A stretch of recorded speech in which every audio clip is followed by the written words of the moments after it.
ये नालंदा एक विश्वविद्यालय भारत में होता था। इस नालंदा में 10,000 विद्यार्थी पढ़ते थे। 11वीं शताब्दी में बख्तियार खिलजी नाम का एक हमलावर आया, उसने नालंदा के ऊपर आक्रमण किया। बख्तियार खिलजी ने पूरे भारत पर आक्रमण किया। एक बार वो बीमार हो गया। बीमार होने के बाद जब उसके हकीम कोई काम नहीं कर पाए तो बख्तियार खिलजी के दरबारियों ने कहा कि बिहार में एक विश्वविद्यालय है नालंदा, वहां पर मेडिकल साइंस की पढ़ाई होती है, आयुर्वेद पढ़ाया जाता है और वहां पर मेडिकल साइंस के बहुत अच्छे अच्छे डॉक्टर हैं, प्रोफेसर हैं। वहां पर मेडिकल साइंस के जो हेड हैं श्रीधर राहुल आचार्य हैं, वो आपका इलाज कर सकते हैं। अब बख्तियार खिलजी मरने वाला था, कोई उसके पास इलाज नहीं था, तो उसने उसको बुलवा भेजा। बिहार के आधे हिस्से पर उसने कब्जा कर लिया था। तो उसने कहा कि तुम एक काफिर हो, मैं तुम्हारी दी हुई कोई दवा तो खाऊंगा नहीं, क्या पता तुम मिला के मुझे क्या दे दो, मेरा धर्म भ्रष्ट हो जाए। और ये जितने हमलावर आए थे ना, लूटना तो इनका एक काम था, दूसरा इनका काम था भारत में धर्म परिवर्तन करना। हर हमलावर मजहबी उन्मादी था।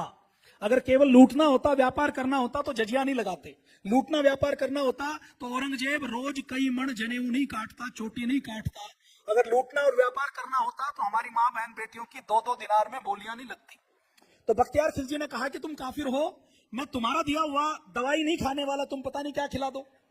तो उन्होंने कहा जी आपको दवा खाने की जरूरत नहीं, आप कुरान पढ़ते हो, आप बस रोज कुरान पढ़ना है।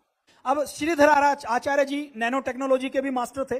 उन्होंने दवा रोग को समझा, दवा बनाई, दवा की नैनो टेक्नोलॉजी की और यज्ञ के धूम्र से उसकी जो कुरान थी, उस समय हाथ से लिखी हुई कुरान चलती थी, तो हाथ से लिखी हुई कुरान के ऊपर उन्होंने नैनो टेक्नोलॉजी का लेप किया और बख्तियार खिलजी से कहा कि 21 दिन तक ये कुरान पढ़ लेना, ठीक हो जाओगे।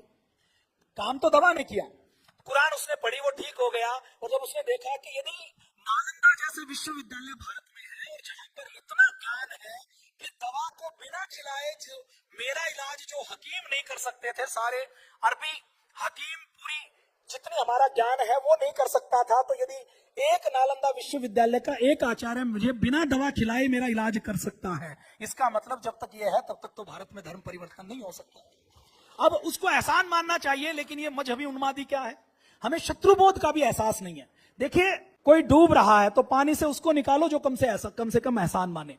बिच्छू को आप पानी से निकालोगे तो सबसे पहले आपको ही डसने वाला है, सांप को पानी से निकालोगे तो आपको ही डसने वाला है।